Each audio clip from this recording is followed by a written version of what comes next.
A menudo cuando se habla del acceso efectivo de niños a un proceso de justicia, se piensa sobre todo en las condiciones en las que debe participar un niño y por supuesto estas son de enorme importancia. Si un niño llega y está en un lugar rodeado de cosas que le pueden causar temor o confusión, por supuesto que su participación no va a ser apropiada ni válida. Sin embargo, a menudo se pierde de vista un elemento que es igual o más importante que las propias condiciones en las que participa un niño, y esto es la forma en la que se valora la participación de un niño.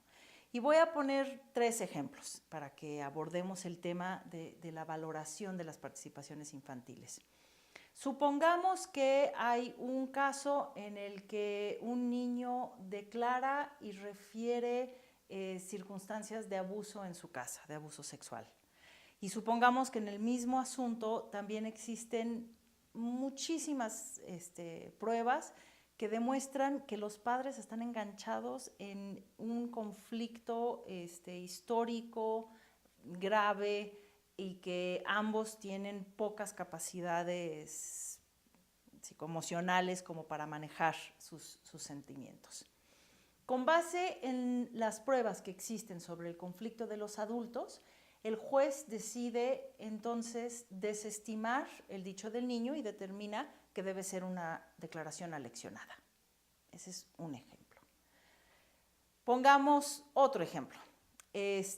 Un niño está refiriendo situaciones de abuso que vivió, en este caso fue con un vecino, es un tema de corrupción de menores, y el niño en su declaración dice que se acuerda muy bien, que era marzo cuando tomó lugar, porque se acuerda muy bien, y entonces continúa describiendo cómo lo llevó a un mercado y en el mercado estaba toda la vendimia navideña. Y entonces el juez decide que la declaración del niño carece de valor porque es evidente que hay una contradicción y el niño está mintiendo. Porque él dijo que recuerda muy bien que fue en marzo, cuando claramente la vendimia navideña, aunque bueno, cada vez se adelanta más, no sucede en marzo, sucede por ahí de diciembre. Y un tercer ejemplo. Supongamos que un juzgador tiene un acervo probatorio frente a sí en un caso que también se trata de situaciones de violencia o abuso en contra de un niño, y entonces empieza a valorar las pruebas.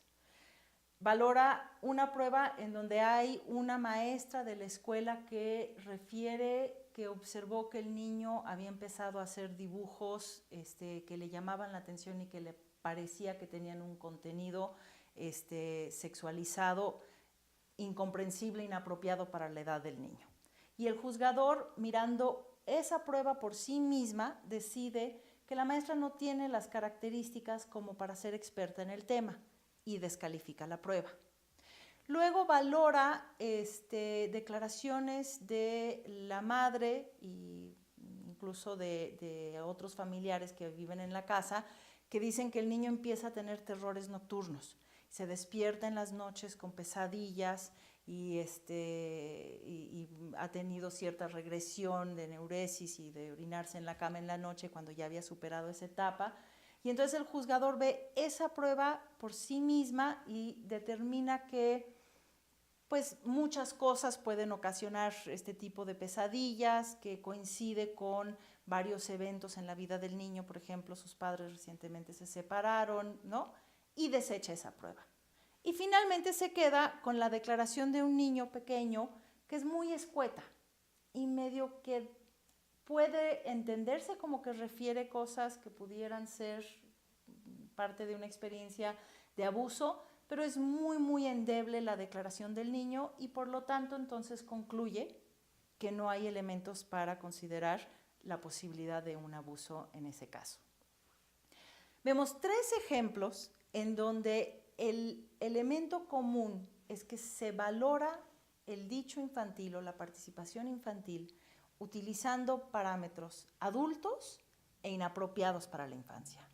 Y son 3 reglas fundamentales de la valoración de la participación infantil. En el primero vemos que la valoración no se centra en el niño, se centra en los adultos que rodean al niño. Y entonces esa es la primera regla que tiene que aplicarse con la valoración de asuntos infantiles, de participaciones infantiles. La valoración tiene que estar centrada en el niño y ahorita vamos a hablar un poco más de qué significa eso.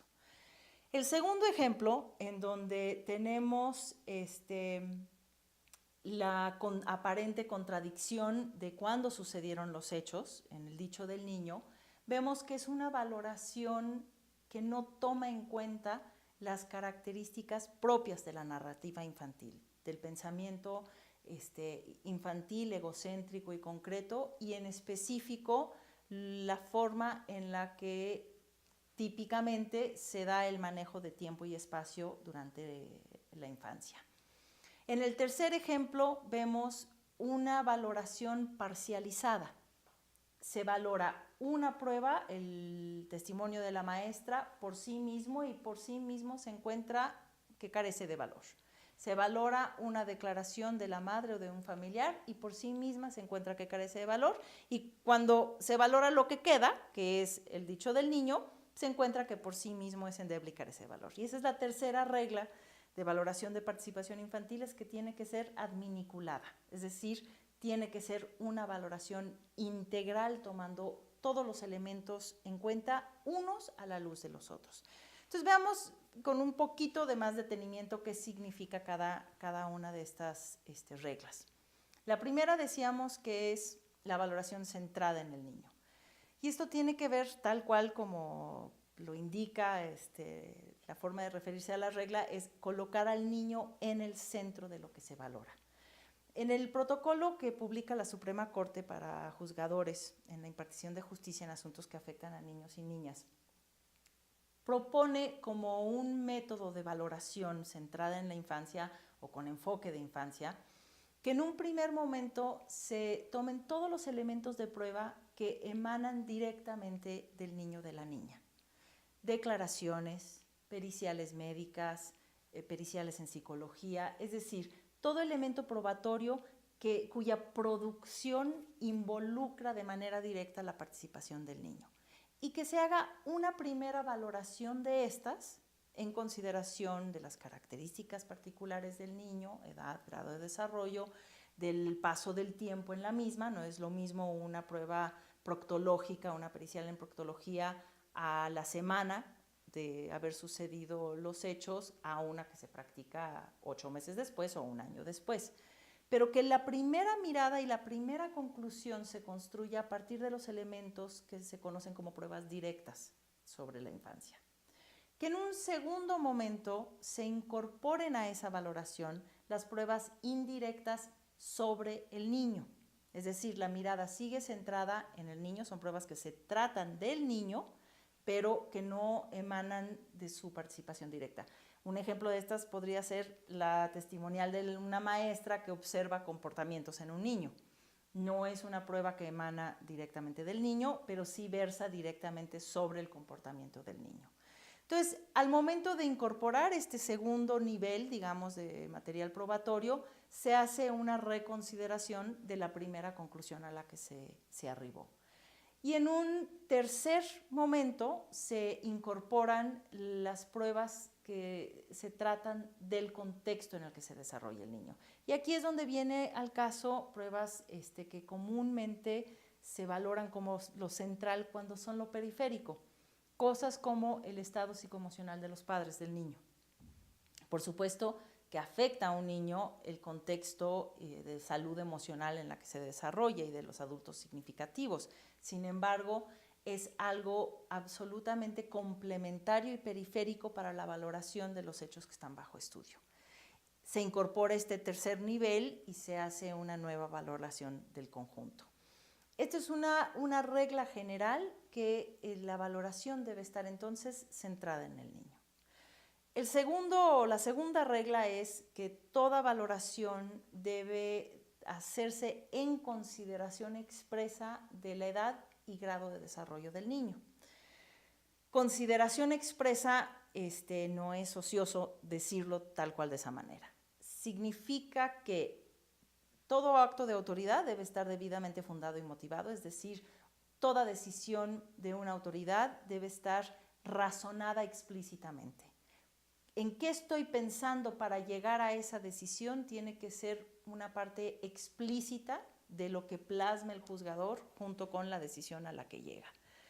Esa ese razonamiento explícito debe considerar la edad y el grado de desarrollo del niño. No basta con decir, y en consideración de la edad del niño, concluyo tal. No, ¿en consideración de qué? En este caso es en consideración de que el niño cae en contradicciones con respecto a la fecha y que el grado de desarrollo hace que la comprensión de nociones abstractas como fechas, calendario, bla, bla, bla, y por tanto se concluye de una u otra manera la valoración sobre el dicho infantil.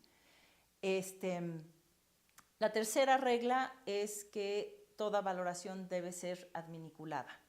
Y la adminiculación no significa veo, desecho y luego valoro adminiculadamente lo que queda, sino significa que la valoración de inicio de cada una de las piezas probatorias debe hacerse a la luz de lo demás. Entonces yo veo, ciertamente la declaración de una maestra no es una pericial especializada, la maestra no es perito en psicología ni especialista en abuso sexual, es una testimonial sobre un comportamiento que cobra sentido no solamente en razón de un saber especializado como definición teórica en un libro, sino cobra sentido en cuanto a que lo junto con un niño que está teniendo pesadillas, con un niño que, si bien de manera escueta hace referencia a vivencias eróticas que pudieran ser indicativas de abuso, y en su conjunto cobran sentido.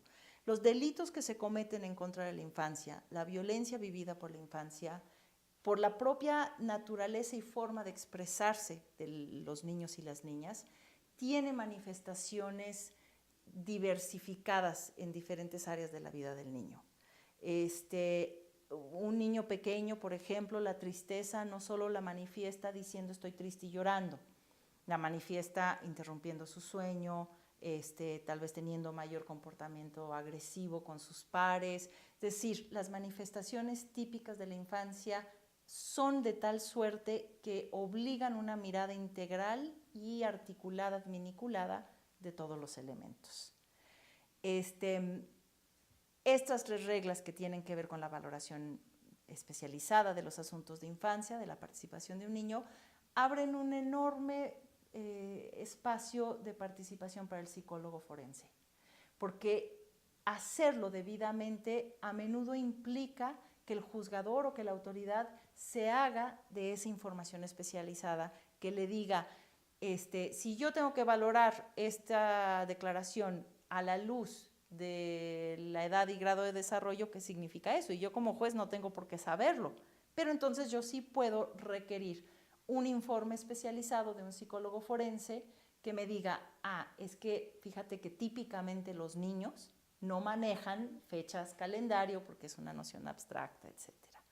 Entonces, bueno, me parece que lo importante es tener presente que la participación efectiva de un niño en un proceso judicial no solo tiene que ver con las condiciones en las que se encuentra físicamente interactuando el niño durante la diligencia, sino en cómo se valora a la postre aquello que generó la participación de un niño en un proceso.